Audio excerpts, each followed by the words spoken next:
Welcome, everybody. My name's John Spiegel, and I am joined by my colleague, Jay Tilson. Jay and I are Axis's directors of strategy. Our backgrounds, they're very much like a lot of yours. We both come from the enterprise space and recently joined Axis Security.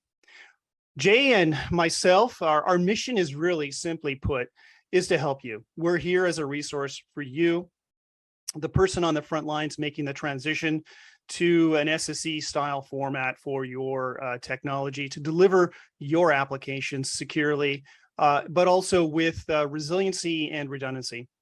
And the reason we both made this transition to Axis is because we both believe in the underlying platforms. We believe that platforms matter, and the platform you select, the one you put your trust in, your business on, must be resilient, must be adaptable, and must most importantly help you achieve your business goals.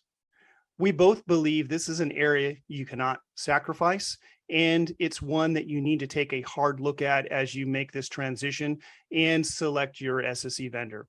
But first, let's talk a little bit about Axis Security. Axis Security was founded in 2020. We came out of stealth in 2020 as well. And our mission really is to empower the modern workplace.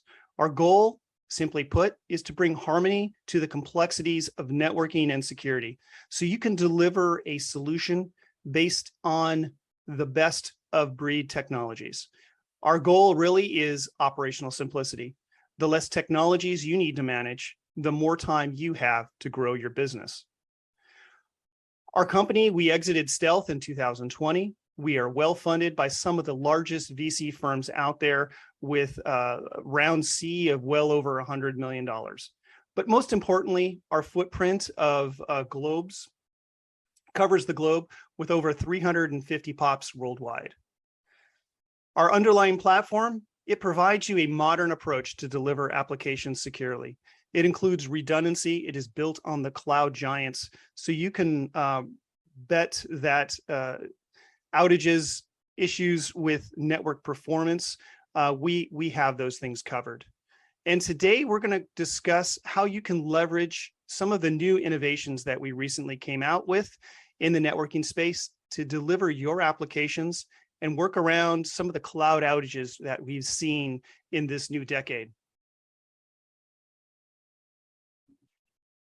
So you may have seen recently in the news that some of the legacy VPN players out there and some of the SSE players have had issues. This is because of the way their infrastructure is built. Many of them have infrastructure that was built 10 plus years ago when the world was a very different place. Some of them even have different POPs for different functions, for example. This leads to a lot more complexity than there should be.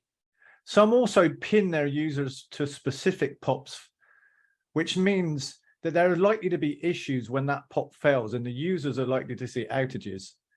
These things are things that we believe that you should ask your vendors. And the classical approaches to securing your business and providing access to applications are really this. If we can kind of think back into the 90s and early 2000s, it was this hub and spoke approach. Basically, it was about running all of your applications out of a single data center, and all the networking functions ended up going back to that data center. It was a hub and spoke approach. That worked well back in the 90s and the early 2000s, but then we had something called cloud. Cloud arrived, and basically we had to rework our networking and security systems. The approach of most businesses to address this was to put in virtual firewalls, physical firewalls in just about every different location. That evolved, and then based on this, I kind of think we all know that this model of security wasn't really the one that worked in this modern era. So now we've evolved to this new approach. It's called the security service edge. The idea here is, because now applications are distributed in just about every corner of the planet, as well as our legacy applications are located in those old data, those legacy data centers. The other change that happened was the workforce. Back in 2019, a lot of the workforce still resided in the headquarters, the branch office. But due to the events of 2020, we're now working with what we call a hybrid workforce. This means that not only are your applications distributed, but now your workforce. The result is a new paradigm has been placed out there, and it is called the Security Service Edge. And really, the difference here is that Gartner has come out with this new paradigm. It's really based, it's what they call SASE, so Secure Access Service Edge, and it's divided up into two components. One of them includes WAN edge services. This could be SD-WAN, could be WAN optimization, quality of service, routing, SaaS application, as well as content delivery and caching. The second component that really is focused on the hybrid workforce is the Security Service Edge. And this is where we're inserting security into this network fabric. So items included here: secure web access, CASB, zero trust network access and remote access via VPN, firewall as a service, and a few other security treatments. As we kind of look at this paradigm of SSE, you kind of notice that an important component is missing, and that is the WAN services or the network services. As you're looking at your SSE providers, you want to ask a lot of questions around how are they building out their networks? How many POPs do they have? Is it a distributed fabric?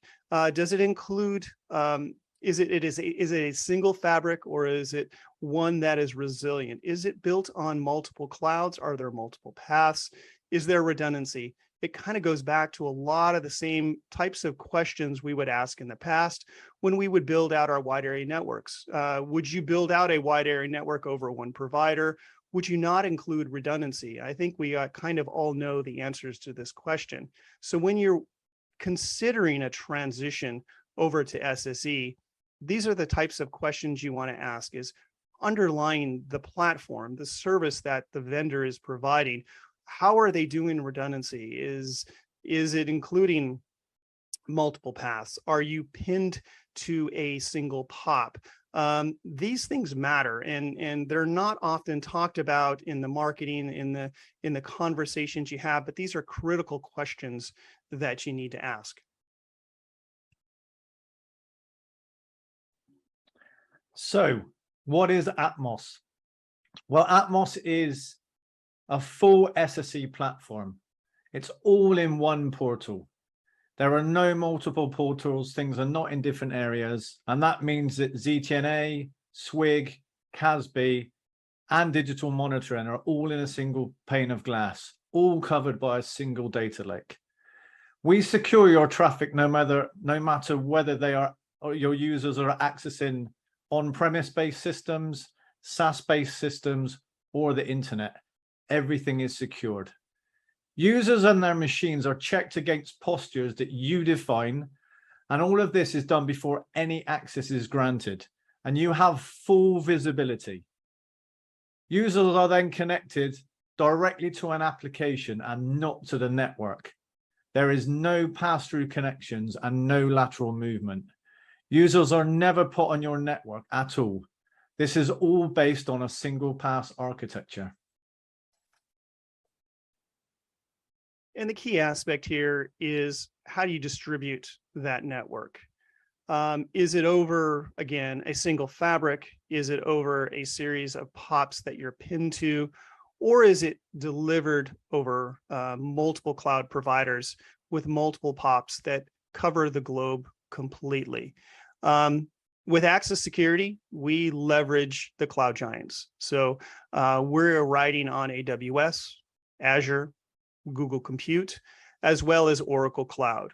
This allows us to be fully redundant, leverage multiple POPs, and you're not pinned to a single provider. It also enables us to leverage the network acceleration features of each one of these cloud giants. So you're not riding completely over the public internet. Rather, you're leveraging the closest POP then riding over their backbone, which is built on a very redundant, highly scalable platform. And then the traffic can also be accelerated through techniques that AWS or Azure or Google or even Oracle leverage. The result is you have main clusters globally located, and as well as local POPs. These could be, just down the street from you in one of these major cloud data centers, and then across the world, almost 350 edge locations. The key aspects here is the Atmos agent. The Atmos agent can connect to these multiple POPs, can give you resiliency and redundancy.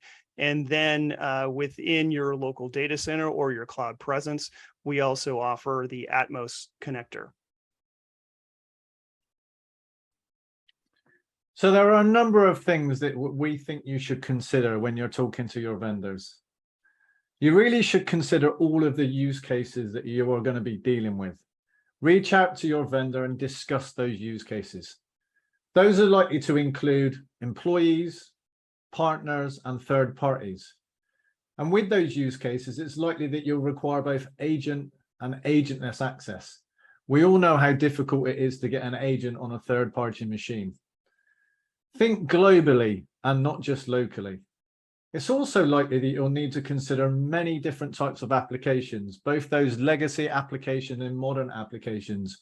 Many of you we know still have lots of legacy in your environments. You need to consider things like SSH, RDP, Git access, but also legacy things like AS400 or VoIP-based systems. Above all of this, and what we, both myself and John, think is absolutely critical, is make sure it's all in one platform and that it's not multiple products all bolted together, because that adds complexity. And the exciting thing that Jay and I are really excited about here at Access Security is this. Again, platforms matter, and Access Security, as we mentioned, leverages the cloud giants, either AWS, the Googles, the Oracle computes. And with that, we want to announce something we're talking about is smart routing. It gives you global access to the closest POP. So, for instance, if you're trying to access an application, let's say it's in Brazil, and that's a difficult location to get to. We, because of the foundations that we have started on, have built upon, have the ability to leverage multiple providers. So we can check and see if Google is the fastest, or is it AWS, or is it Azure? And based on that, the Access Cloud or the Access backend, the smart routing, can basically check and see what is the fastest path of these cloud giants with their massive networks. How can we help you deliver the fastest access to your employee who is located perhaps in Brazil over these multiple clouds? And that's something that is very critical when you start to talk to your potential SSE providers. Ask them about how do they do their routing in the cloud or to their POPs or between their POPs. Does their mechanisms, their clients, agents have the ability to leverage multiple paths? The last thing we want you to be in a situation is on a late Saturday night at 2 a.m. in the morning to get that call and hear that your users, your employees, are experiencing slowness or cannot access their applications. We want to deliver to you a platform that is resilient and yet secure, that can address these challenging problems, so you can enjoy your night of sleep and rest assured that we got it covered for you. We've also tested this in the field. We were working with a customer of ours that had an employee that was located in Brazil. In the past, they were using VPN and some of the older technologies out there. Access for this employee to get to a key application, a sales application, took them almost 30 seconds. when they tested access Atmos, that access time went down to almost 3 seconds. So that's leveraging not only multiple clouds, but that cloud acceleration capabilities that we saw with AWS or Azure, or one of the major vendors. So not only reducing their access because we're getting them onto the on-ramp to the cloud backbone, but also leveraging the acceleration techniques that these cloud giants provide. And to back it up, we also have a digital experience management. So you can certainly leverage the platform, but we're also going to give you the analytics to back that up. And that's all in a single data lake that's being leveraged. So it's not multiple products. It's not multiple data lakes that we're pulling from. It's a single massive data lake that we're putting not only the network telemetry in, but also security telemetry. So it's a full package, single platform, single pass architecture that we're leveraging here. So Jay, do you want to include a few statements here? I think this is a real groundbreaking thing. I think it's pretty critical. I mean, to be able to sit on the kind of the shoulders of those giants and to be able to route traffic in a kind of quick and easy way, it's really useful as well that the fact that if there are problems with any one particular cloud vendor, it will just take the next quickest route. So you will always get the quickest speed from your user to the applications they need access to. So this is really exciting technology that Axis has built, and we're looking forward to you. And if you have questions, feel free to reach out to Jay or myself. We're here to help you. We're here to assist you on your journey of SSE, and looking forward to having great conversations with you in the future. So as you're making this transition, make sure to ask about architecture. Platforms matter. And at the end of the day, you are putting your trust into that platform to deliver your business's applications, not only quickly, but also securely. So we thank you for your time, and enjoy the rest of your day. Thank you, everyone.